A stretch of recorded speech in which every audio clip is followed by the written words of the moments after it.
امیر شام معاویہ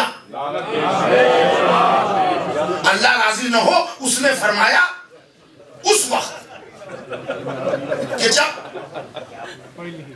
اہل بیت کی حدیثیں چھپائی جا رہی تھی، اس نے کہا کہ تمام محدثین آئیں اور ویسی ویسی حدیثیں لائیں جیسی اہل بیت کی شان میں ہے، پر حدیث 1 دینار لے جائیں۔ بیکاروں کو کام ہاتھ آیا، جابلیس لوگوں کو جاب ملنے لگا، ریگستان میں سونا نکل آیا۔ انہوں نے کہا 1 حدیث لاؤ، 1 اشرفی لے جاؤ، 1 دینار لے جاؤ۔ کچھ سچے معاملے، کچھ جھوٹی حدیثیں گڑھ گڑھ کے لوگ لانے لگے ویسی جیسے اب رسول اللہ کی حدیث تھی کہ انا مدینۃ العلم وعلی بابھا، اسی مقابلے میں لائے کہ یہ حدیث کنٹینیو ہوئی ہے، میں شہر علم اور علی اس کے دروازہ ہیں، اور ایک بزرگ کا نام لیا کہ یہ اس کی چھت ہے، ایک بزرگ کا نام لیا کہ اس کی دیوار ہے، ایک بزرگ کا نام لیا کہ اس کے فلور ہیں۔ تو میں نے کہا جب پورا مکان ہی بنا دیا تو مکان میں ٹوائلٹ کی بھی ضرورت ہوتی ہے، یزید کو وہاں رکھ دو، حدیث مکمل ہو جائے۔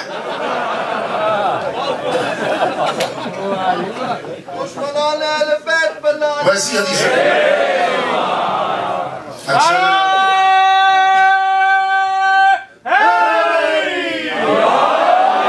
رسول اللہ کی ایک حدیث ہے الحسن والحسین سیدہ شباب اہل الجنہ، حسن و حسین سردار جوانان جنت ہے، کہ ویسی کر کے لاؤ۔ انہوں نے کہا رسول اللہ نے کہا کہ حسن و حسین سردار جوانان جنت ہے، مگر رسول نے یوں فرمایا کہ فلاں صدیق تھے اور فلاں وہ تھے، وہ جنت کے بوڑھوں کے سردار ہیں۔ حدیث گرلی جملے کی نزاکت بھول گئے، جنت میں جب کوئی بوڑھا جائے گا نہیں تو سرداری کس کی ہوگی؟ حدیث رسول یہ ہے کہ جب فاطمہ زہرا آتی تھی تو سرکار احترام میں کھڑے ہو جاتے تھے، در دولت زہرا پہ جا کے سلام کرتے تھے، کلیجے سے لگاتے تھے، پیار کرتے تھے، پیشانی چومتے تھے، کبھی چہرہ چومتے تھے۔ اب یہ رشتے میں باپ ہے، یہ رشتے میں بیٹی ہے۔ ادھر حدیثیں ویسی بنا لی گئیں، مگر بنا تو لی گئیں، بیٹی پیدا نہ کی جا سکی۔ اب وہ ایک بڑی شخصیت جو تاریخ اسلام میں بڑی بااثر خاتون کی حیثیت رکھتی ہیں، ایک کنگ میکر جو لیڈی کہہ سکتے ہیں اس زمانے کی، وہ تھی وہ۔ اب ان کو لے آئے کہ رسول ان کے ساتھ یہ کرتے تھے۔ ارے یہ باپ اور بیٹی کا رشتہ ہے، بیٹی کو جب چاہے باپ امام بارے کے باہر، ابھی مجلس ختم ہو، ادھر سے بیٹی نکلے ادھر سے باپ نکلے، وہ کلیجے سے لگا لے پارکنگ لاٹ میں، نہ مولانا روکیں گے، نہ قرآن، نہ سماج، نہ شریعت، نہ معاشرہ، اس لیے کہ یہ باپ ہے، یہ بیٹی۔ اور اب اس کے بعد حد ادب ہے، ہائے ہائے احمق کو آئینہ کون دکھائے، حدیثیں کر لی، رشتے کی نزاکت بھول گئے۔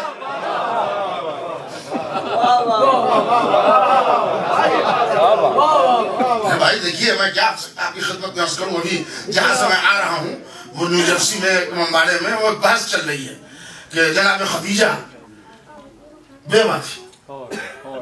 ہمارا سبجیکٹ یہ نہیں ہے مگر ایک جملہ، جناب خدیجہ بیوہ تھیں اور بوڑھی تھیں اور ضعیف تھیں اور یہ تھیں، اور اس کے برعکس ام المومنین حضرت عائشہ صدیقہ رضی اللہ تعالیٰ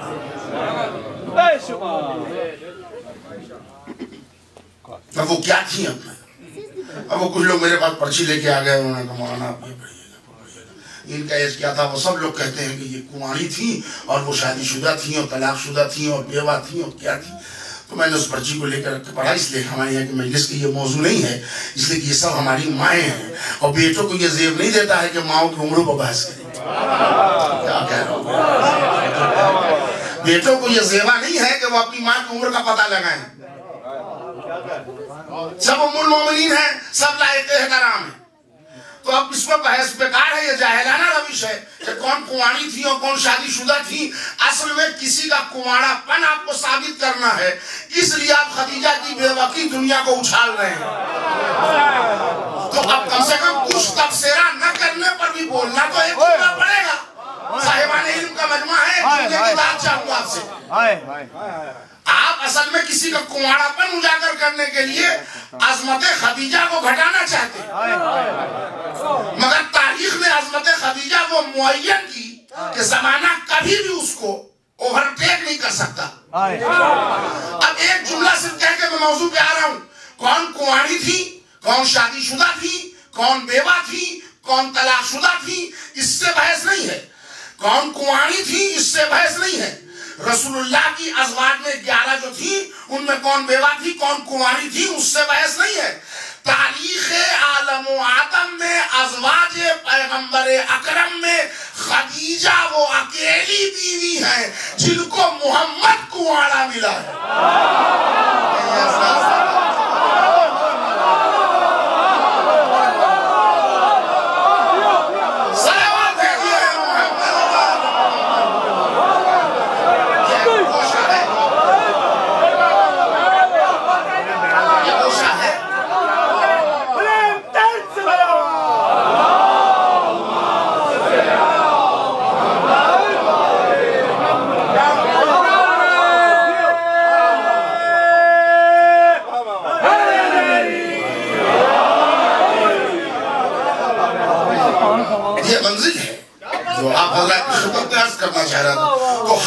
اللہ نے نام اس لیے نہیں لیا کہ اللہ جانتا تھا جہاں القاب چرائے گئے ہوں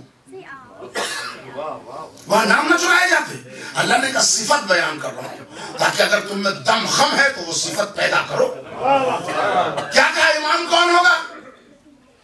احسیناہ فی امام مبین، جس کے اندر ہر شے کا احسا، ہر شے کا کنٹرول. ایک لائن میں جملہ سنیے، بات آگے بڑھاؤں. بھائی توجہ ہے، خاص کا تعلیم جہاں جہاں آواز پہنچ رہی ہے. ہر شے کا احسا، ہر شے پر کنٹرول. شے کیا ہے؟ پہلے تو آپ سمجھ گئے شے، تبھی اس پر کنٹرول کا مسئلہ سمجھ آئے گا. شے اچھا ایک لائن میں سمجھیے، کائنات کا ہر ذرہ ذرہ شے ہے، اور شے جس کے کنٹرول میں ہے وہ امام ہے. یہ زمین شے ہے، یہ آسمان شے ہے، یہ مائک شے ہے، یہ ممبر شے ہے، آپ شے ہیں، میں شے ہوں، چاند شے ہے، سورج شے ہے، ستارہ شے ہے، حیات شے ہے، موت شے ہے.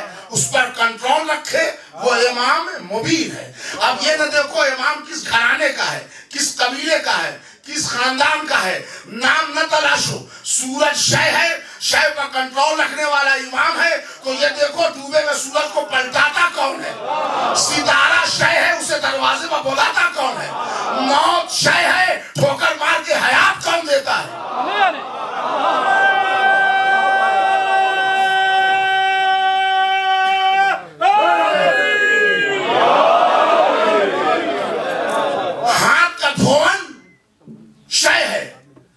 ذرا صرف نام لے لے جواہرات کا، دھون جواہرات بن جائے.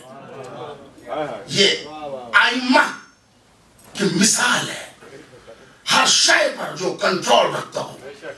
ویسے ہمارے چوتھے امام کی جو حکمت ہے اس سلسلے میں جملہ کہوں گا.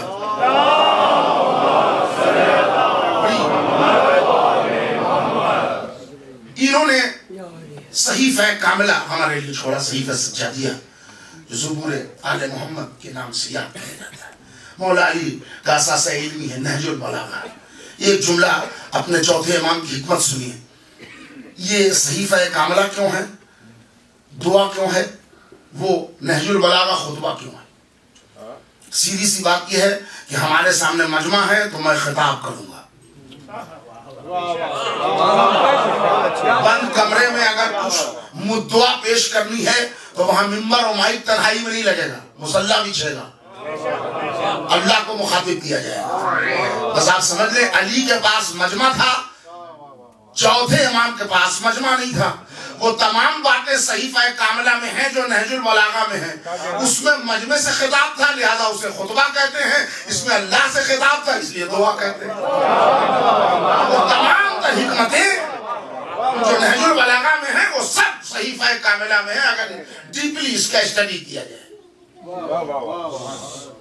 وہ کل اختیار جو امام کو ہونے چاہیے یا جو مولا علی میں تھے وہ سارے اختیارات ہمارے امام چہاروں میں تھے. اور کمال تو یہ ہے کہ یہ وہ علی ہے کہ جیسے اعلان ولایت امیر المومنین علی ابن ابی طالب ہوا بالکل ویسے ہی اعلان رسالت، اعلان امامت سید سجاد ہوا.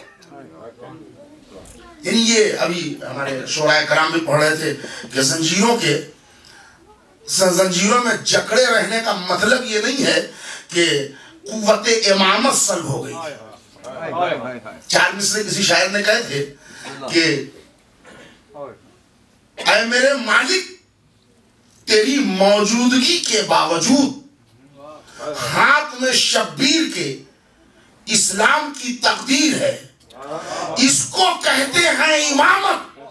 ایسا ہوتا ہے امام ہاتھ میں ساری خدائی پاؤں میں زنجیر. اس کو کہتے ہیں امامت. ایسا ہوتا ہے امام ہاتھ میں ساری خدائی پاؤں میں زنجیر. سیماد اکبر آبادی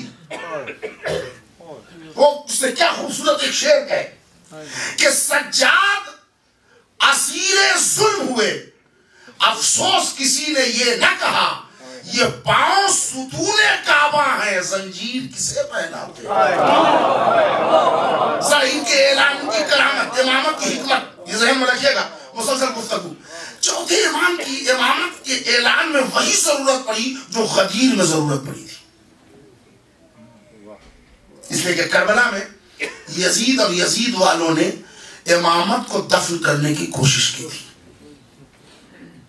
وصیت امامت بستر علالت پر سید سجاد کے سپرد کیا امام حسین نے.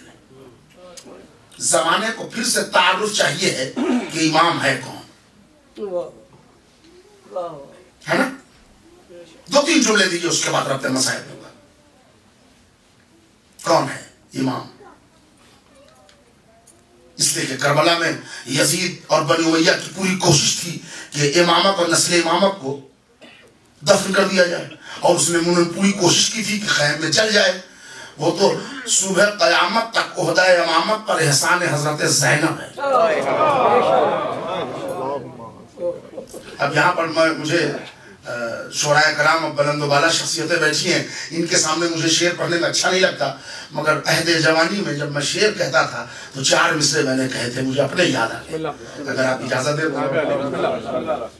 ایک صلوات پڑھ دیں محمد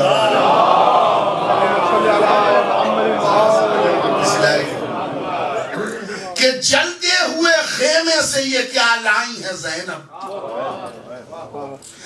جلتے ہوئے خیمے سے یہ کیا لائی ہے زینب, شبیر کی محنت کا صلہ لائی ہے زینب, یہ عابد بیمار نہیں پشت پہ لوگوں, اسلام کو خیمے سے اٹھا لائی ہے. یہ عابد بیمار جو کربلا میں ایک ضرورت تھی, اسلام کو خیمے سے اٹھا لائی ہے زینب. تو میرے بھائیوں نے حکم دیا اس سلسلے میں, اسی سلسلے کا 2 شعر اور یاد آ گیا جو آپ کی خدمت میں حاضر کر دوں, اور پھر موضوع پر آ رہا ہوں کہ یہ نئی بات نہ تھی نیسم تمار کے ساتھ. حضرات دیکھ لیجئے گا, یہ نئی بات نہ تھی نیسم تمار کے ساتھ, حق تو کھیلا ہے ہمیشہ رسم و دار کے ساتھ. اس لیے لائے تھے زینب کو حسین ابن علی, ایک مقرر کی ضرورت بھی تھی تلوار کے ساتھ. اس لیے لائے تھے, آخری شعر حاضر کر رہا ہوں, اس لیے لائے تھے زینب کو حسین ابن علی, ایک مقرر کی ضرورت بھی تھی تلوار کے ساتھ. ایک نئی جہت سے امام سجاد کا تعارف کیا گیا ہے. ایک مقرر کی ضرورت بھی تھی تلوار کے ساتھ, اور تیز رفتار سے چلتا ہوا بیعت کا سوال, کیا کہنے, تیز رفتار سے چلتا ہوا بیعت کا سوال, ارے 2 قدم بھی نہ چلا عابد بیمار کے ساتھ. کیا کہنے, سلامت بھیجئے محمد اور آل محمد. یہ وہ امام ہے, مگر اسی گھر میں علی کا وہ پورا منصوبہ مکمل ہو گیا. واقعات کربلا کے بعد مدینے آ گئے, امام کا گریہ آپ کے پیش نظر ہے. دیکھا محمد حنفیہ نے کہ زمانہ امامت سے ذرا گریز کر رہا ہے, فوراً انہوں نے نہایت ہی تدبر سے اعلان کر دیا کہ میں امام ہوں. جس میں کچھ لوگ اس کو فرقہ کیسانیہ اور فرقہ مختاریہ اور وہ کیا کیا کہنے لگے. یہ بددماغی کی باتیں ہیں. محمد حنفیہ اپنی امامت کا اعلان نہیں چاہتے تھے. سید سجاد کی امامت کا اعلان مقصد تھا ان کا. انہوں نے کہا میں امام. تو جو امامت کے باہر کے دعوے دار تھے انہوں نے اپنی سیکورٹی واپس لے لی. پہلا کام تو اس سے ہوا کہ اب چلو جھگڑا تو چچا اور بھتیجے میں مسئلہ امامت ہو گیا. چچا کہہ رہے ہیں ہم امام, بھتیجا کہہ رہے ہیں ہم امام. سید سجاد نے کہا چچا بابا ہمیں امامت دے گئے, میں منصوص من اللہ امام ہوں. تو محمد حنفیہ نے کہا بیٹا حسن امام تھے؟ کہا ہاں. حسن کے بعد کون امام ہوا؟ کہا حسین. کہا حسن کے بھائی تھے, حسین امام ہوئے. حسین کا بھائی میں ہوں, میں امام ہوں. آپ کیسے امام ہو سکتے ہیں؟ انہوں نے کہا چچا بابا امامت ہمارے سپرد کر کے گئے. وہ تو کر کے گئے مگر یہ کہ میں تو امام ہوں. اچھا تو پھر کیسے مسئلہ حل ہو کہ امام آپ ہیں کہ ہم؟ تو انہوں نے کہا بیٹا آپ ہی بتائیے کیسے مسئلہ حل ہو کہ امام میں ہوں کہ آپ ہیں. تو انہوں نے کہا چچا اللہ کا بھیجا ہوا جنت کا ایک پتھر ہے جسے حجر اسود کہتے ہیں. اچھا ہاں حجر اسود. کہا چچا وہ بولے گا اس لیے کہ وہ نمائندہ پروردگار ہے زمین پر ابھی. اچھا وہ بولے گا, پتھر بولے گا؟ ہاں بولے گا. میں امام ہوں یا آپ؟ چچا اور بھتیجے اٹھے چلے گئے نہیں. جیسے ہی سید سجاد نے کہا, محمد حنفیہ نے کہا بیٹا اس وقت اگر حجر اسود سے جا کے پوچھے تو ہم ہوں گے آپ ہوں گے؟ حج کا زمانہ آنے دیجئے, منادی کرا دی جائے گی کہ چچا اور بھتیجے کے مسئلہ امامت پر حجر اسود بولے گا. اب یہ منادی کرا دی گئی کہ اس سال حجر اسود بولے گا حج کے موقع پر کہ کون امام ہے. تو مجمع قرض لے کے بھی حج کو چلا کہ ذرا دیکھیں گے پتھر کیسے بولتا ہے. جیسے اس وقت اعلان ہوا تھا نبی پاک اب کوئی حج نہ کر پائیں گے, یہ حج آخر ہے. تو مجمع چلا کہ آخری حج حضور کے ساتھ کریں. اعلان غدیر ہوا نہیں حضرات, اعلان امامت امام چہاروں ملائیہ. ویسے ہی محمد حنفیہ نے کہا حج کا زمانہ آئے. کیا کہنے سبحان اللہ. اب حج کے زمانے کا انتظار کرنا محمد حنفیہ کی یہ حکمت بتاتی ہے کہ اپنی امامت کا دعویٰ نہیں تھا, اعلان کرانا چاہ رہے تھے ان کی امامت کا. اور حجر اسود تک جانا ایک جملہ ہے جو صاحبان علم اور صاحبان نظر اور صاحبان بصیرت کے لیے بڑا کافی جملہ ہوگا کہ محمد حنفیہ دعوی امامت نہیں رکھتے تھے. مصلحتاً ان کی امامت کو عام کرنے کے لیے دعوی امامت ان کی حکمت عملی تھی, ورنہ سنگ اسود تک محمد حنفیہ جاتے ہی نہیں, اس لیے کہ جھوٹا کبھی کسوٹی تک نہیں جاتا. جملہ سنا آپ نے, جھوٹا کبھی آگے. اب پورا حج کا مجمع چھلک رہا ہے. فرزندان توحید سے اعلان ہوا کہ بھائی آپ لوگ بیٹھ جائیے, یہ حجر اسود بولے گا, یہ پتھر بولے گا. کہاں یہ پتھر بولے گا یا حجر اسود تو بہرحال ایک سبجیکٹ ہے, حجر اسود کوئی معمولی پتھر تو ہے نہیں. یہ وہ پتھر ہے جو سب سے پہلے رویا تھا. ایک جملہ میں بھائیوں کے لیے خالی بتا دوں, اس لیے کہ یہ وہ پتھر ہے جس پہ چھوٹا سا پتھر جس پر حضرت آدم بیٹھ کے تقدیس الہی کرتے تھے جنت میں, یہ وہی پتھر ہے حجر اسود. جب آدم کو حکم ہوا کہ اب زمین پر جاؤ تو آدم اپنا سامان درست کرنے لگے. اٹیچی بریف کیس, یہاں سے سامان لیا, وہاں سے ٹوتھ لیا, برش لیا, پیسٹ لیا.